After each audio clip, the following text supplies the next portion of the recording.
کوفے کے منبر میں امیر المومنین بیٹھے ہوئے تھے، ایک یہودی سامنے سے آیا، اس نے آتے ہی ایک سوال کیا، اس نے کہا علی نے علم سیکھا کہاں سے؟ یہ اتنی جلدی سوالات کے جوابات دے دیتے ہیں، یہ کہاں سے سیکھ کیا ہے؟ اس کے ذہن میں خیال تھا کہ علی بتائیں گے کہ میری کھٹی میں امامت ہے، میں امامت کے زور پہ دیتا ہوں، لیکن علی جانتے تھے کہ اسے ابھی علی ولی اللہ نہیں پڑھانا، اسے ابھی محمد رسول اللہ بھی پڑھانا ہے، اسے ابھی لا الہ الا اللہ بھی پڑھانا ہے۔ علی نے کوفے کے منبر پر بیٹھ کے سینے پہ ہاتھ رکھا، ھذا صفۃ العلم، ھذا لعاب رسول اللہ، وزکانی زکن زکا، یہ میرے سینے میں جو علم ہے یہ رسول کے لعاب چوسنے کا اثر ہے، یہ رسول کے لعاب چوسنے، لعاب کا نام آنا تھا۔ یہودی وہیں سے کام کے کہنے لگا جس کا شاگرد ایسا ہے وہ استاد کیسا ہوگا، جس کا نوکر ایسا ہے وہ سردار کیسا ہوگا۔ وہ محمد رسول اللہ پڑھتا ہوا دربار سے باہر جانے لگا، پیچھے سے منافق اٹھ کے کھڑا ہو گیا، اس نے کہا آج پتہ چلا ہے یہ تیرا اپنا علم نہیں، یہ تو رسول کے لعاب کی وجہ سے ہے۔ علی کی والی اس وقت فاخر چپ نکل یہاں سے، ابھی لعاب بولا ہے، لہو نہیں بولا، ابھی تو صرف لعاب بولا، ابھی لہو پیغمبر تو بول رہا ہے۔ ہمارے پاس صرف لعاب پیغمبر نہیں، ہم خون پیغمبر ہیں۔ یہ دنیا آج تک جتنا علم لے رہی ہے یہ لعاب ہے۔ جب قائم آئے گا تو قائم کے ظہور کی علامات کیا ہیں؟ سائنس رک جائے گی، ٹیکنالوجی بریک کر جائے گی، اس لیے کہ تب لعاب نہیں بولے گا،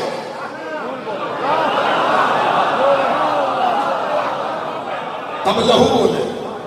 بندوں سے لعاب والا علی برداشت نہیں ہو رہا۔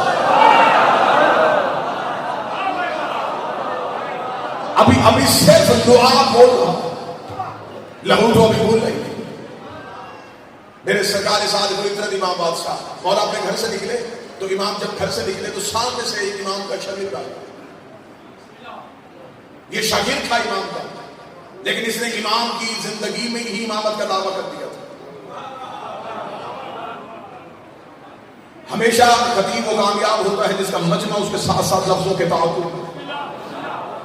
میں نے لفظ کہا تھا، بندوں کے ذہن سے گزر گیا، امام گھر سے نکلے، سامنے سے بندہ آ گیا، میں نے بندے کا نام نہیں لیا، میں نے نشانی بتائی تھی، چہروں کی حیرانگی بتا رہی ہے، ابھی تک آپ کو بندے کا پتہ نہیں چلا۔ یہ امام کا شاگرد تھا اور امام کی زندگی میں اس نے امام کے مقابلے پہ امامت کا دعویٰ کر دیا تھا۔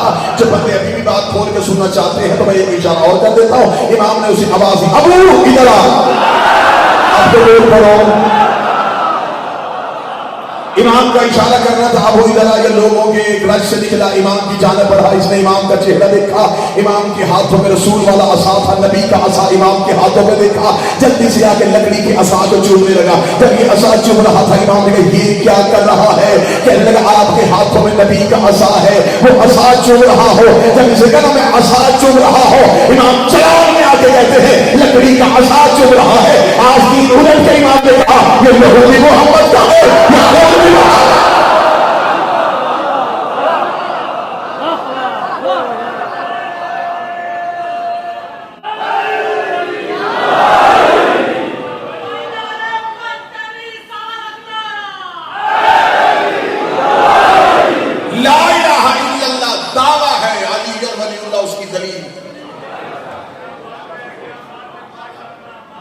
لا الہ الا اللہ اثر ہے، علی ولی اللہ مؤثر ہے۔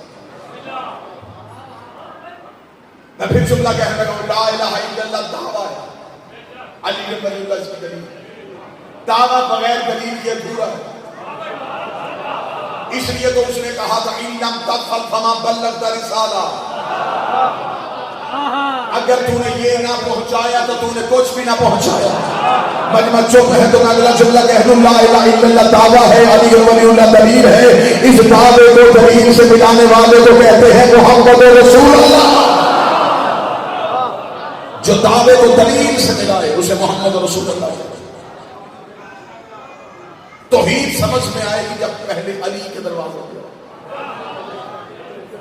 اللہ کے سوا معبود کوئی نہیں ہے، رازق ہے، مالک ہے، اس نے اپنی صفات انہیں دی، بڑی مشکل سی مرحلے پہ آ گیا ہوں، تو ایک آسان سا نتیجہ دینے لگا ہوں۔ امیر المومنین کا خود کا فرمان ہے، میرے بادشاہ فرماتے ہیں ہمارا اللہ کے ساتھ ایسے ہی تعلق ہے جیسے کرن کا سورج سے۔ جس نے نہیں سمجھا اس نے بے نیازی کی۔ علی فرماتے ہیں ہمارا اللہ کے ساتھ تعلقات ایسے ہیں جیسے کرن کے سورج کے ساتھ۔ کرن سورج کی مخلوق نہیں ہے، سورج سے صادر ہوتی ہیں، سورج میں چھپ جاتی ہیں۔ یہ توحید سے صادر ہوتے ہیں، یہ توحید میں چھپ جاتے ہیں۔ بندے چپ ہو گئے جیسے بغیر کرنوں کے سورج پہچانا نہیں جاتا، بغیر 14 کے اللہ بھی پہچانا نہیں جاتا۔ کرن آتی ہے تو پتہ چلتا ہے کہ زمانے میں سورج آ چکا، زمانے میں سورج نہیں آتا۔ لہٰذا میں گزارش کروں گا توحید پرستوں سے، سورج کو ڈھونڈنے کی تمنا نہ کرو، ہدایت سے کام چلاؤ۔ سورج سے ملنے کی آرزو نہ کرو، کرنوں سے کام چلاؤ۔ سورج سے ملنے کی آرزو کرنی ہو تو دور والوں کا حال دیکھ لو، وہ سورج سے ملنے کی تمنا رکھتے تھے اور جل گئے۔ کرن کا سورج کیسے آتا، کیا تعلق؟ انسان اللہ کے دیے ہوئے وسیلے کا قائل نہیں بنتا، جبکہ انسان سے نیچے جو جتنی مخلوقات ہیں اس میں حیوانات ہیں، اس میں جمادات ہیں، سب سے نچلے درجے کی مخلوق کا نام ہے نباتات۔ یہ پودے، انہیں نباتات کہتے ہیں۔ اگر آپ نے دیکھنا ہو کہ کرن کا اثر کیا ہوتا ہے، آپ ایک پودے کو ایک بند کمرے میں رکھ دیں، کھڑکی بند کر دیں، دروازہ بند کر دیں، روشن دان بند کر دیں، بالکل کمرے میں بند کر کے اس پودے کو ایک سوراخ رکھ دیں جس میں سے کرن اندر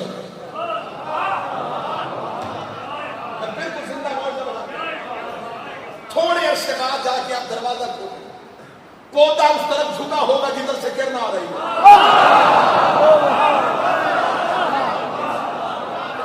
اسے پتا ہے کہ مجھے سورج نظر نہیں آ رہا، لیکن کرن سے تعلق بنا لوں گا تو یہ سورج تک پہنچا دے گی۔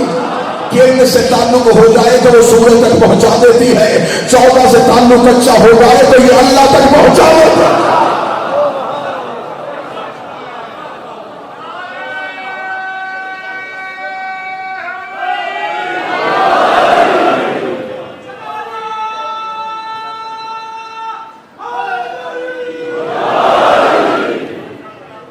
نباتات کو پتا چل گیا کہ کرن سے تعلق رکھنا چاہیے، اشرف المخلوقات کو پتا نہیں چلا کہ ہمیں اللہ سے تعلق بنانے کے لیے کس سے تعلق رکھنا چاہیے۔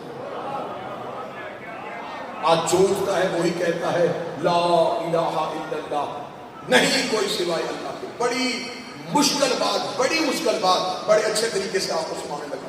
سادات کی موجودگی میں دعا دیتے لا الہ الا اللہ، نہیں کوئی سوائے اللہ کے۔ یہ جو تم نے کلمے میں نفی کی ہے، یہ کس کی کی؟ اس کی ایگو بند کر دو، گونج بند کر دو۔ یہ جو تم نے کلمے میں نفی کی ہے نا کہ نہیں، یہ کن کو کہا ہے کہ نہیں؟ بالکل اطمینان سے بات سنیے گا، بات ضائع لگی۔ اس بات کو ذہنوں میں اتنا محفوظ کر لیجئے، ہر بندے کے سامنے یہ سوال رکھیے، یہ جو تم کلمے میں کہتے ہو کہ نہیں کوئی سوائے اللہ کی، یہ نہیں کس کو کی؟ نفی کس کی؟ کس کی نفی کر کے اللہ منوایا؟ آپ کو جواب مخلوق دے گی، میں جواب سنانے لگا۔ وہ کہتے ہیں کہ بتوں کے درمیان کھڑے ہو کے کہا گیا تھا یہ اللہ نہیں ہے، یہ اللہ نہیں سوائے اللہ، اس لیے کہ بتوں کی نفی کی تھی اللہ منوانے کی۔ جب تمہیں بندہ یہ جواب دے تو اس کی میری طرف سے اسے سوال کرنا، حضرت آدم کے دور میں کلمہ کیا تھا؟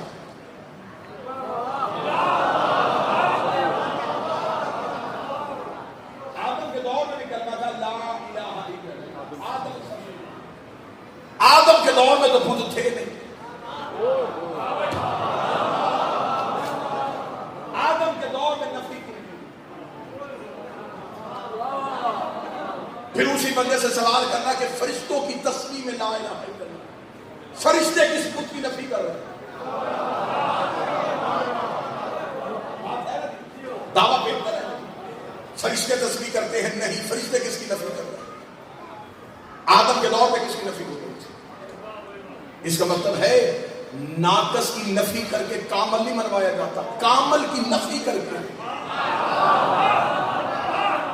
مشکل بڑی مشکل بات ہے۔ ناقص کی کمی سے کامل نہیں، کامل کی نفی سے۔ مثلا ان پڑھوں میں کھڑے ہو کے کہہ دینا میرے سوا کوئی پڑھا لکھا نہیں، یہ کوئی کمال نہیں۔ پڑھے لکھوں میں کھڑے ہو کے کہنا میرے سوا کوئی پڑھا لکھا نہیں،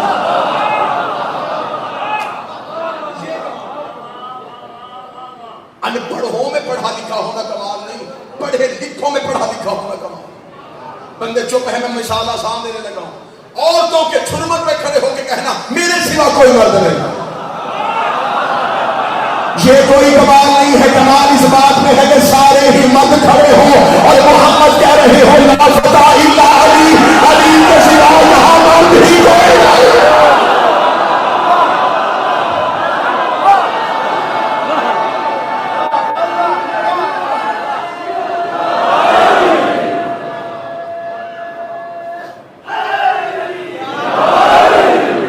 ناقص کی نفی کر کے کامل نہیں منوایا جاتا، کامل کی نفی کر کے۔ سارا مجمع بابا مجاری کی مجھے سننے کے لیے، اور میں ممبر میں بیٹھ کے کہوں میرے سوا کوئی خطیب نہیں، جب مرنے میں خطیب ہے ہی کوئی نہیں تو میری صرف کا خطیبوں میں بیٹھ کے کہوں میرے سوا کوئی خطیب نہیں، یہ کمال۔ اب بتوں کے درمیان بیٹھ کے کہا جائے گا کہ اللہ کے سوا کوئی معبود نہیں، بتوں کے درمیان بیٹھ کے اللہ کی معبودیت نہیں منوانی، محمدوں کی حویلی میں بیٹھ کے کہو کہ اس کے سوا کوئی معبود نہیں۔ جہاں سارے محمد بیٹھے ہوں وہاں کہا جائے لا الہ الا اللہ۔ بتوں کی نفی توحید کا کمال نہیں، حویلی محمدوں کی ہو اور وہاں کوئی محمد کہے لا الہ الا اللہ، تیرے سوا کوئی معبود ہے ہی نہیں۔ میرے امام ممبر میں بیٹھے تھے، کتنی مشکل باتیں کر کے لوگوں کو توحید منوائی۔ امام اللہ کی معبودیت بیان کر رہے تھے، سامنے سے بندہ اٹھا، اسے کہا معبود کی تعریف کیا؟ امام نے کہا جو ایک لمحہ بھی بغیر عبادت کے بنا، اس کا مسجود کی تعریف کیا؟ فرمایا جو ایک لمحہ بھی بغیر سجدے کے نہ رہا۔ اس کا اگر آپ ہی اللہ کی اول مخلوق ہیں تو جب تک آپ بن رہے تھے تب تک اس کی عبادت کس نے کی؟ اگر آپ آدم سے بھی پہلے ہیں، ٹھیک ہے پہلے ہیں، تو جب تک آپ بن رہے تھے اس کی عبادت کس نے کی؟ اس کا سجدہ کس نے کیا؟ اگر وہ لمحہ بغیر عبادت کے رہا ہے تو پھر وہ معبود کیسا، پھر وہ مسجود کیسا؟ میں نے کہا تھا محمدوں سے پوچھو گے اللہ کیا ہے، مولویوں سے نہ پوچھو گے اللہ کیا ہے۔ وہ بغیر عبادت کے کیسے رہا، وہ بغیر سجدے کے کیسے رہا؟ اگر آپ ہی اول مخلوق ہیں تو آپ کو بنانے کے لیے، آپ کے نور کو ظاہر کرنے کے لیے اسے کوئی وقت چاہیے ہوگا۔ جب وہ وقت تھا اس وقت میں عبادت نہیں ہوئی، اس وقت میں سجدہ نہیں ہوا، پھر وہ معبود کیسا، پھر وہ مسجود کیسا؟ امام کے چہرے میں مسکراہٹ آئی، اس نے مشکل سوال کیا، آپ مسکرا رہے ہیں۔ امام نے فرمایا تو کیا سمجھتا ہے اللہ نے ہمیں کسی علیحدہ شے سے خلق کیا ہے؟ فرمایا نحن مشیت اللہ، ہم اللہ کا ارادہ بن کے اللہ کی عبادت کر رہے تھے۔ جب سے اللہ ہے تب سے عبادت، ہم مشیت پروردگار ہیں، ہم ہیں توحید کا ارادہ۔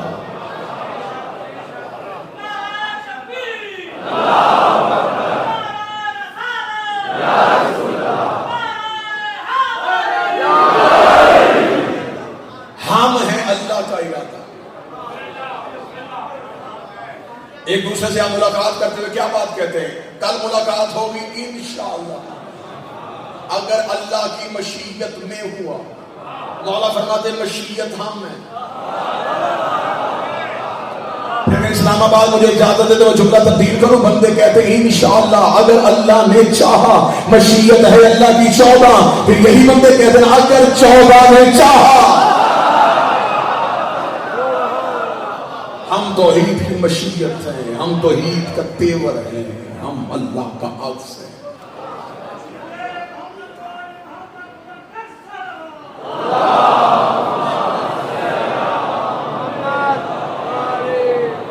خشک موضوع ہے لیکن میں کوشش کروں گا کہ احسن طریقے سے فرمایا ہم ہیں وہ جنہوں نے پہلے کہا لا الہ الا اللہ، نہیں ہے کوئی سوائے اللہ کے۔ آدم نے اللہ دیکھا نہیں تھا، سنا تھا۔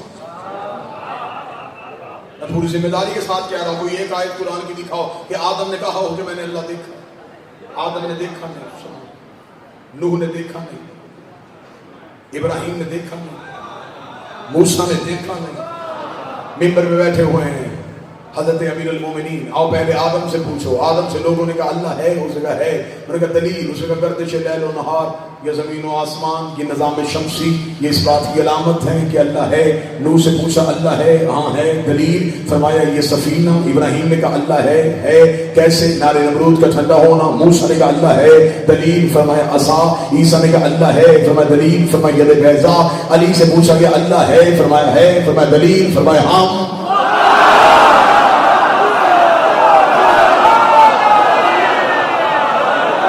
ہم سے بہتر اس کے ہونے کی دلیل کیا ہے؟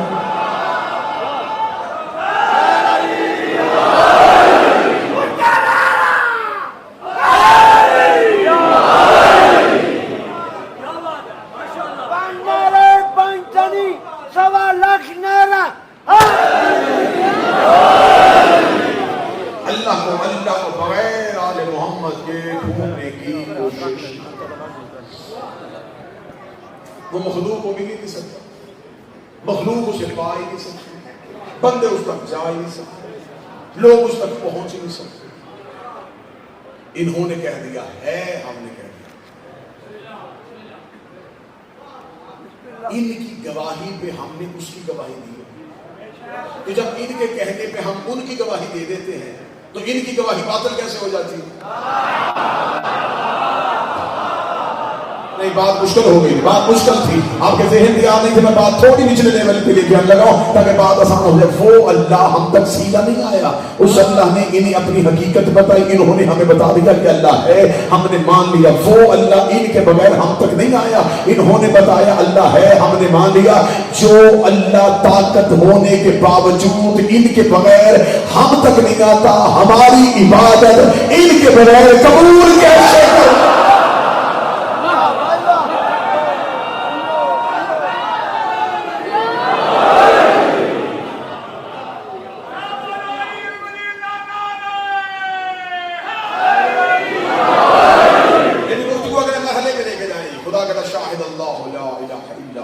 میں گواہی دیتا ہوں کہ میں اللہ وہ اللہ ہوں جس کے سوا کوئی معبود نہیں۔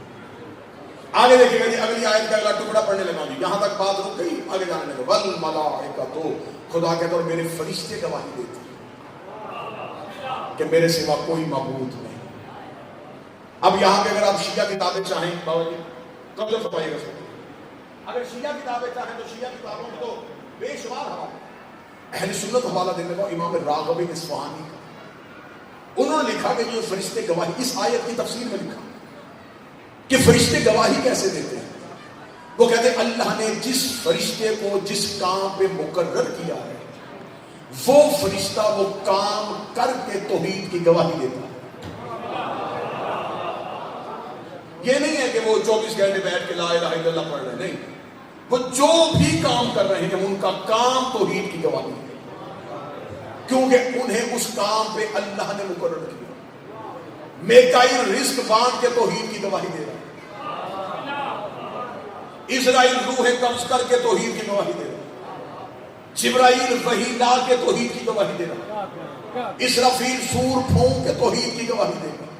ملائکہ اپنے کام کرتے ہیں تو وہ کام نہیں ہوتے، وہ توحید کی گواہیاں ہوتی ہیں۔ اسلام آباد میں دکھ لے کے جاؤں گا، اتنی محنت کے بعد اگر بندے نہ بولے، فرشتے کام سر انجام دے کے توحید کی گواہیاں دیتے ہیں، تو اس کا مطلب ہے کہ زہرا کے دروازے میں روٹیاں مانگ رہے تھے، یہ روٹیاں مانگ نہیں رہے تھے، توحید کی گواہی ہے۔ ان کا روٹی مانگنا توحید کی گواہی، جھلانا توحید کی گواہی، زہرا کی چکی چلانا بولو توحید کی گواہی،